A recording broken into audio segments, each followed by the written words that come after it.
नमस्कार. Black and व्हाईटमध्ये पुन्हा एकदा आपलं स्वागत. सध्या दोन भावांच्या राजकीय एकत्र येण्यावर राजकीय चर्चा महाराष्ट्रात रंगलेली पाहायला मिळते. 5 जुलै अत्यंत महत्त्वपूर्ण दिनांक असेल महाराष्ट्राच्या राजकारणातला आणि निश्चितपणे महाराष्ट्राचं राजकारण कोणत्या दिशेनं जाणार याला दिशा देणारं हे राजकारण असेल असं म्हणायला काही हरकत नाही. आता isakal.com आहे देशातील नंबर 1 ची मराठी न्यूज वेबसाईट. प्रत्येक अपडेटसाठी यातला एक सुकाणूसारखा अत्यंत महत्त्वपूर्ण कार्यकर्ता, नेता, शिवसैनिक अशी एक व्यक्ती आहे जी राज ठाकरेंनी मनसे स्थापन केली त्यावेळेला त्यांच्याबरोबर गेलेला एकमेव आमदार. तुम्हाला साधारण नाव कळलं असेल, लक्षात आलं असेल, बाळा नांदगावकर. हो, स्वतः बाळा नांदगावकर आपल्याबरोबर आहेत. बाळाजी, खूप खूप स्वागत. मुळात 5 तारीख अगदीच तोंडावर आहे, तयारी जोरात सुरू आहे, आम्ही बघतोय. पण हे फक्त तात्पुरतं 5 तारखेपुरतंच समीकरण असेल की खरोखर लॉंग टर्मसाठी दोन ठाकरे एकत्र येत आहे? खरं सांगू का तुम्हाला, म्हणजे ठाकरे बंधूंपासून समस्त मराठी माणसांनी हा विचार केला पाहिजेत की हयातीमध्ये, म्हणजे बाळासाहेबांच्या हयातीमध्ये त्यांच्या विचारधारेचे 2 पक्ष निघाले. बरोबर. 1. नंबर 2, मराठी संस्कृती, मराठी भाषा आणि मराठी अस्मिता ह्याचं रक्षण करणारे हे दोन्ही संघटना आहेत. आणि त्यामुळे आता जे काय दोन भावंड मिळणार आहे तो एका मराठी भाषा या विषयाच्या पुरतं मर्यादित हा विषय आहे. पण तेवढा मर्यादित राहून चालेल का? तर नाही. तर या मराठी भाषेचं संवर्धन झालं पाहिजे, ही मराठी भाषा टिकली पाहिजेत, या मराठी भाषेचा अस्मिता आहे ती टिकली पाहिजे आणि महत्त्वाचं ते अस्तित्व पण टिकलं पाहिजेत. आणि त्यासोबत मराठी माणूस जो आहे तो मराठी माणूस ह्या नाळेसोबत पूर्णपणे जे जोडलेला आहे तो पूर्णपणे खंबीरपणे भविष्यातही एकत्रितपणे राहायला पाहिजेत. आणि मराठीचा जो आज अभिजात भाषेचा दर्जा दिलेला आहे ती मराठी ही फार प्राचीन भाषा आहे आणि ती भाषा ही आपली आहे, ती आपली भाषा म्हणून आपण जपली पाहिजेत. मुळात म्हणजे काय माहिती आहे का, मराठी भाषेचं निश्चितपणे अस्मिता जपली पाहिजे. मराठी अस्तित्व आहे, मराठी भाषेची एक संस्कृती आहे आणि या संस्कृतीची आपली नाळ जुळलेली आहे. नानियाचा वातुक्याचा तोच माझा वंश आहे, माझ्या रक्तात थोडा अमृताचा अंश आहे म्हणणारे आपण मराठी आहोत निश्चितपणे. पण तो अंश बाळगताना मराठी माणसानं टिकाव लागावा, मराठी माणूस जगावा, मराठी माणूस मुंबईत राहावा, यासाठी काय होतं? नाही, खरं तुम्हाला पाहिलं तर दुर्दैवाने मला हे बोलावं लागतं की राज्यकर्ते मराठीत असतात आणि मराठी राज्यकर्ते असताना सुद्धा महाराष्ट्रामध्ये नाही त्या घटना घडत असतात आणि त्याला कारणीभूत आपण काही न केल्यामुळे सगळ्या गोष्टी होतात. या मुंबईमध्ये, महाराष्ट्रामध्ये इतर भाषिकांचं काही आम्ही आव्हान करत नाही की अपमान करत नाही किंवा त्यांना आम्ही काही तुच्छ समजत नाही, पण त्यांच्या भाषेचाही सन्मान आम्ही करतो. पण त्यासोबत त्यांना ही जाणीव असली पाहिजे की आपण महाराष्ट्रामध्ये आलेलो आहोत. या मराठी म्हणजे ह्या ज्यावेळेला स्वातंत्र्य मिळाल्यानंतर जे काही भाषेवर प्रांतरचना झाली त्याप्रमाणे मराठी भाषा आहे. तर या मराठी भाषेमध्ये महाराष्ट्रामध्ये आपण आल्यामुळे ज्या महाराष्ट्राने, ज्या मराठी माणसाने, ज्या मराठी मातेने तुम्हाला एवढं मोठं केलं, वैभव दिलं, संपत्ती दिली, ऐश्वर्य दिलं, मान मराठा दिला, सन्मान दिला, सगळं झालं, ते दिल्यानंतर जर तुम्ही असा कृतज्ञपणे वागणार असाल तर मराठी माणसांनी करायचं काय? आणि म्हणून माझी अशी विनंती आहे समस्त मराठी माणसांना की आपल्यासमोर जो कोणी येईल ना त्यासोबत आपल्याला मराठीत बोललं पाहिजेत. मला आजही आठवतं आहे, कालच परवा साहेब बोलले की अर्णब गोस्वामी यांनी एक मुलाखत घेतली होती राजसाहेबांची इंग्लिशमध्ये आणि त्याला मी बाजूला बसलो होतो. त्याने इंग्लिशमध्ये प्रश्न विचारले होते आणि राजसाहेबांनी मराठीत उत्तर दिलं होती. आणि त्यावेळेला मुलाखत संपल्या तर राजसाहेब बोलले याचा अर्थ तुला मराठी कळतं, पण तुम्हाला मराठी कळून सुद्धा न कळल्यासारखं करताना हे दुर्दैव आहे. आणि म्हणून तिथं अस्तित्व टिकवणं हे आपलंच काम आहे, जे आपण तिच्यापासून दूर जातोय असं वाटतंय मला. अगदी बॉलिवूडमध्ये आम्ही पंजाबी आहोत हे सांगण्याचं एक फॅशन आहे, मला पंजाबी येते असं म्हणायचे. त्यामुळे पंजाबी माणसाचा दुस्वास करणं हा काही प्रकार नाही, पण मुद्दामून मराठीला डिवचायचं हा एक मानसिकता तयार होताना पाहायला मिळते आपल्याला अनेकांमध्ये. या परिस्थितीमध्ये एकीकडे मराठी माणसाचं अस्तित्व धोक्यात आलं आहे का? तर निश्चितपणे मुंबईमध्ये आलेलंच आहे. आज मराठी माणूस फक्त 27% उरला आहे आणि म्हणून मग मराठी माणसाच्या जीवावर निर्माण झालेल्या पक्षांना आपल्या अस्तित्वाची ही जाणीव झाली आणि त्यातून मग हे एकत्रीकरण होत आहे. हा जो युक्तिवाद केला जातो त्याकडे बिलकुल चुकीचा आहे, तो विषयच येत नाही. तो मराठी तुम्ही जर हिंदीची शक्ती आणलीच नसती, अनिवार्य करण्याचा प्रयत्नच केला नसता, जे गरज नसताना तुम्ही आणलेली आहात, त्यामुळे विषय आला ना. तो जर तुम्ही आणलाच नसतात, मग जबाबदार तुम्ही आहात का आम्ही आहोत? जबाबदार कोण? राज्य सरकार जबाबदार आहे. राज्य सरकारने याचा विचार केला पाहिजेत. इतर भाषेमध्ये म्हणजे आता बघा सगळीकडे ते व्हायरल पण होतं आहे की इतर भाषेतली राज्यातली लोक महाराष्ट्रामध्ये पोटा पाण्यासाठी येतात, काय प्रॉब्लेम नाही, येतात. मग ते इकडे आल्यानंतर त्यांना मराठी शिकायला पाहिजेत, बोलायला पाहिजेत. तुम्ही जर इतर राज्यातले लोक आमच्याकडे येता पोटा पाण्यासाठी, मग आमचं असं म्हणणं आहे की मग तुम्ही आमची मराठीच भाषा का नाही तुम्ही त्यांच्या राज्यामध्ये लागू करत? त्रिभाषा सूत्र आहे ना तुमचं, का नाही करत ते? मग ते करायला पाहिजे ना. तुम्ही आमच्यावर लादू नका. तर मी पण मराठीमध्ये नाही, पण आता तुम्ही मीरा भाईंदरमध्ये आजचीच घटना आहे. तुमच्या कार्यकर्त्यांनी जेव्हा मनसैनिकांनी एका व्यापाऱ्याच्या कानाखाली वाजवल्या, का आता तो मराठी बोलत नाही म्हणून, आणि मग तिथे मोर्चा निघाला. परप्रांतीयांनी मोर्चा काढला आहे, दुकानं बंद केली आहेत. मुळात मनसे कसं बघतं याकडे? तुम्ही पण मी अशा दृष्टीने बघतो. आता मी ते टीव्हीवरती पाहिलं का तो व्यापारी असं म्हणाला की मी आत्ताच उत्तर भारतातून कुठून जर तो आलेला आहे, युपी बिहार आत्ताच आलेला आहे, तो हेच जर तो बोलला असता आमच्या लोकांना तर तो विषयच मिटला असता. मी मराठी बोलणार नाही, मला मराठी बोलायचं नाही, असे तुम्ही जर गुरमीत बोललात ना तर समजा मराठी माणूस आहे, हो बरेन मोडेन पण वाकणार नाही असा माणूस आहे. हा माणूस कधी कुठली पर्वा करत नाही. आणि राज ठाकरे साहेब हे मतांच्या गणिताचं कधीच आयुष्यात पर्वा केली नाही त्यांनी. राजकीय फायद्या तोट्याचा विचार त्यांनी कधीच केला नाही.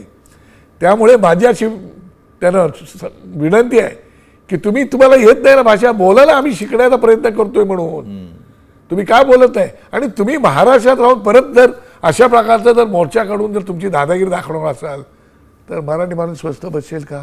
याचाही तुम्ही विचार करा.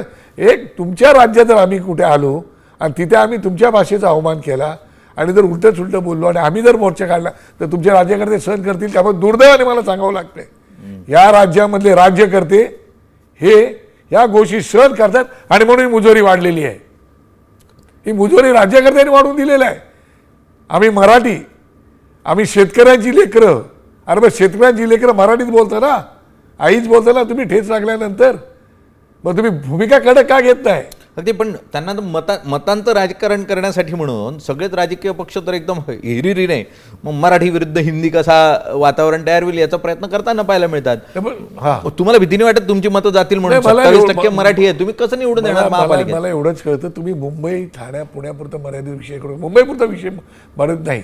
11.5 12 कोटी महाराष्ट्रामध्ये मराठी आहेत. त्यातले सिलेक्टेड इतर भागातली लोक आहेत, बाकी तर अख्ख्या महाराष्ट्रामध्ये मराठीच आहेत ना. राज्यकर्त्यांनी हा पण विचार केला पाहिजे. जर हा मराठी माणूस पेटून उठला तर तुम्ही काय कराल? त्याचा विचार नाही करणार का? आज महाराष्ट्रामध्ये मराठी माणूस या मातृभाषेसाठी जागा झालेला आहे. तुम्ही जरा ग्रामीण भागामध्ये फिरा, मग त्यांना कळेल. अजून हे अंधारातच आहेत राज्यकर्ते, त्यांना दिसत नाही अजून ग्रामीण भागामध्ये वातावरण काय चाललंय ते. आणि दोन भाऊ एकत्र येतात बोलले तर आणखीन वातावरण वेगळं झालेलं आहे. जे दोन भाऊ साधारण गेली 20 वर्ष एकमेकापासून विभक्त होते, मराठी माणूस कुठे एकत्र येतो? मराठी माणूस पण तर विभक्तच आहे, तो कुठे एकत्र येऊन लढायला उभा राहतो? आज मोर्चेकरी एकत्र आलेले आहेत परप्रांतीयांचे, मराठी माणसं कुठे आली एकत्र? दुर्दैव हेच तर आहे ना. मुंबईतला गिरणी कामगार असाच संपला. त्याला राज्यकर्त्यांनीच जे काही त्या काळामध्ये घडवलं.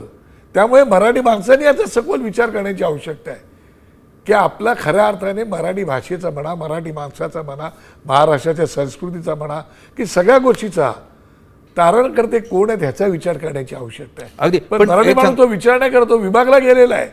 पहिली गोष्ट म्हणजे आपण साहेब नेहमी म्हणतात ते की दंगल झाली तेव्हा आपल्याला कळते की आपण ह्या धर्माचे आहोत त्या धर्माचे आहोत. आणि ज्यावेळेला मूळ ह्याच्यात जातो की आपण जातीपाती विकरत असतो, मग तेली माळी साळी कोळी महाग चांभार मांग अशा बनवून जातो. अरे पण मराठी पण आपली मायबोली तर मराठी आहे ना. आपण मराठी म्हणून एकत्र येणार कधी? जोपर्यंत तुम्ही मराठी म्हणून एकत्र येत नाही तोपर्यंत राज्यकर्त्यांना तुमची भीती वाटणार नाही. राज्यकर्त्यांना तुमची भीती वाटली पाहिजेत. आम्ही मराठी माणसाचीच भीती वाटली पाहिजेत. दुर्दैवाने वाटत नाही. आणि त्यामुळे मराठी माणसांनी हा विचार करण्याची आवश्यकता आहे की आपल्याला एकत्र येण्याची आवश्यकता आहे. नाही, पण या परिस्थितीत चला एकत्र आला मराठी माणूस, तुम्ही मुंबईतल्या मराठी माणसाला एकत्र आणलं, 27% मराठी मतं आहेत, उर्वरित मतं ही साधारण 70%. ही 70% मतं जर तुमच्या वाटेला आली नाही तर 27%च्या बळावर तुम्ही महाराष्ट्राचं किंवा मुंबईचं राजकारण कसं करणार आणि तुम्ही मुंबई महानगरपालिकेमध्ये निवडून कसं येणार आणि सत्ता कशी स्थापन करणार? पहिली गोष्ट एक लक्षात घ्या, निवडणुका येतात जातात, जनाधार हा क्षणिक असतो, विचारधाराही दीर्घकालीन असते. अगदी. ती विचारधारा घेऊन आपल्याला जायला लागतं. आणि 27% जरी असली तर तो मराठा म्हणून जर एकत्र आला तर तुम्ही आत्ताची आकडेवारी जर पाहिलीत ना तर बराच काही फरक पडू शकतो. दुर्दैवाने मराठीला मानणारा वर्गसुद्धा प्रचंड इतर भाषिक आहे, ते प्रामाणिक आहेत अजूनही इतर भाषिक की नाही, या महाराष्ट्राने आम्हाला दिलंय, मराठी माणसाने आम्हाला दिलंय, तेही मतदान करणारे आहेत, पण राज्याकडे तो विचार नाही करतायत. आणि म्हणून मराठी भाषिक एकत्र येणं ही काळाची गरज आहे. आणि ती काळाची गरज जर मराठी माणसांनी ओळखली नाही तर ते भविष्यात येणारं आपल्या समोरचं फार मोठं संकट असणार आहे. कारण आता मी गिरण गावामधला आमदार आहे, मी 4 वेळा आमदार तिकडे होतो, नगरसेवक तिकडे होतो, त्याला मराठी टक्का होता, आता मराठी टक्का हळूहळू कमी होत चाललेला आहे. आता टावर तिकडे यायला लागले, त्यांचे प्रॉब्लेम्स वेगळे आहेत, आमचे प्रॉब्लेम्स वेगळे आहेत, आणि त्या सगळ्यांना घेऊन आम्हाला ते वाटचाल करावी लागते. अगदी सध्या वारी सुरू आहे आणि वारी काय सांगते तर तो भगवा खांद्यावर घेतला की तो प्रत्येक वारकरी विठ्ठलाचं नाव घेतो, आणि विठ्ठल म्हटलं की मग मराठी पण जागृत होतं. मुळात तशा वारीची गरज आहे, मराठी माणसाने एकत्र येण्याची गरज आहे, हे निश्चित आहे. या पूर्ण प्रक्रियेमध्ये मराठी माणूस जर आपण बघितलं मुंबईत कमी होत चालला आहे, टक्केवारी कमी होते, सगळं ठीक आहे. यात जर 2 ठाकरे एकत्र आले तर यातून काय राजकीय परिवर्तन होईल असं तुम्हाला वाटतं? यातून अशी कोणती मोठी क्रांती घडू शकते असं तुम्हाला वाटतं? पहिली गोष्ट एक लक्षात घ्या की उद्याचा जो मेळावा आहे तो मेळावा कुठेही 2 पक्ष एकत्र येतात असं काही मेळावा नाही आहे. तो किंवा विचारधारा घेऊन ते आता पुढे भविष्याची वाटचाल, ते 2 वेगवेगळे पक्ष आहेत, 2 वेगळे विचार, स्वातंत्र्यांचं आहे, मतभिन्नता आहे, जे काय असेल ते, परंतु एका विषयापुरतं निदान एकत्र आलेले आहेत, हे अत्यंत महत्त्वाचं आहे. आणि तुम्ही जर पाहाल तर मराठी माणूस त्याच अँगलने विचार करतोय की आता 2 ठाकरे एकत्र येणार, आलेले आहेत, भविष्यामध्ये निवडणूकच्या दृष्टीने कोणातून पण ते एकत्र यायला पाहिजेत, हा विचार जरी आमच्या मनामध्ये असला तरी तो त्या पक्षाचे प्रमुख त्याचा विचार करतील आणि ठरवतील, भले ठाकरे बंधू असले तरी. आणि तो काय अधिकार आम्हाला नाही आहे, तो त्यांचा विचारधारा असल्यामुळे त्यांनी तो करायला पाहिजे.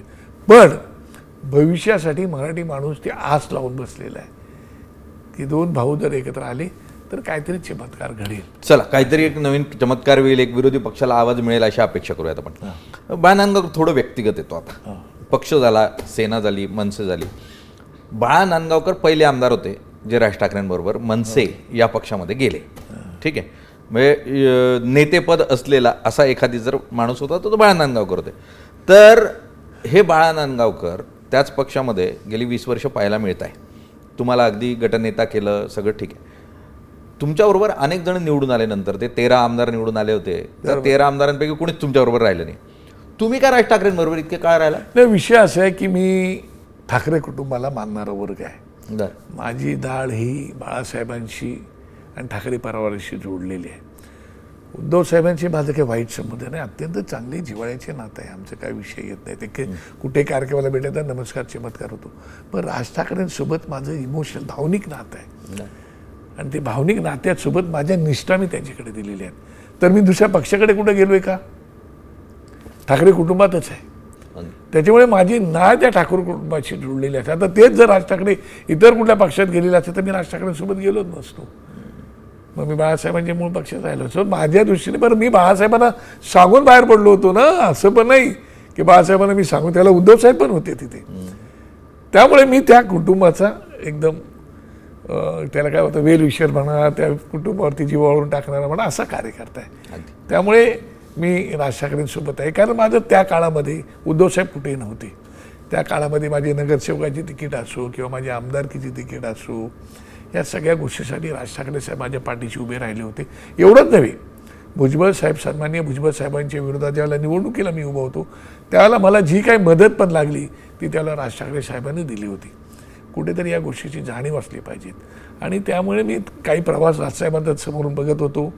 तो प्रवास पाहिल्यानंतर मला वाटलं की राजसाहेबांच्या सोबत आपण जाणं गरजेचं आहे. सगळेच राजकीय नेते कृतज्ञ असतात असं काही नाही. नांदगावकरांकडे बघितल्यावर वाटतं की आहे, लॉयल्टी आहे अजून थोडीफार शिल्लक राजकारणात. बरं, या सगळ्या परिस्थितीमध्ये आता बाळा नांदगावकर प्रयत्न करतायत की दोघं ठाकरेंनी एकत्र यावं. पहिल्यांदा 2 ठाकरेंचं नाव राज ठाकरे, उद्धव ठाकरे असं आमंत्रण पत्रिका जाताना पाहायला मिळते. साहजिक त्यामुळे एक वातावरण, भावनिक वातावरण तयार झालेलं आहे मराठी माणसाच्या मनात. त्यानिमित्तानं एक आस तयार झालेली आहे, मोर्चा होऊ घातलेला आहे. अशा परिस्थितीमध्ये गेल्या काळामध्ये जेव्हा शिवसेना फुटली आणि 40 एक आमदार तुमचे निघून गेले शिवसेनेचे, म्हणजे उद्धव ठाकरेंचे, त्यावेळेला ज्या ठाकरे कुटुंबाशी तुमची नाळ जुळलेली आहे त्यावेळेला तुमची काय प्रतिक्रिया होती? नाही, शिंदेने शिवसेना फोडली तेव्हा? एकनाथ शिंदे हा काय वाईट माणूस नाही. बर, पहिली गोष्ट सांगतो मी, अत्यंत काम करणारा माणूस, प्रामाणिक माणूस, पक्षासोबत त्या होता तिथे आणि पक्षाची वाटेल ते करणारा माणूस होता. दुर्दैवाने त्यांचं काही बिनसलं मला माहिती नाही, पण उद्धव साहेबांनी त्यांना सांभाळलं पाहिजे होतं असं माझं आजही मत आहे. तर दुर्दैवाने ते झालं नाही.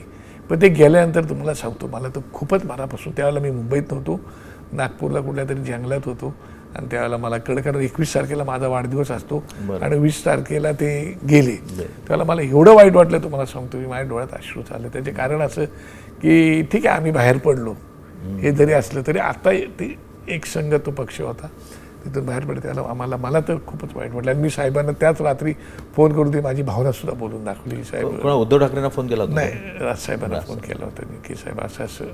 पण तुमच्यासारखा शिवसैनिक जो अगदी तळागाळातून आला, त्यावेळेला जेव्हा पक्ष असे पत्त्यासारखे विखुरले जातात, म्हणजे एक शिवसेना उद्धव ठाकरेंची, एक शिवसेना राज ठाकरेंची, ती सेनाच आहे दुसरी नाही म्हटलं तरी मनसेच्या रूपानं, आणि एक आता शिंदेच्या हातामध्ये, असा तो बाळासाहेबांचा एक विचार, एक शिवसेना अशी त्रिभाजित होते.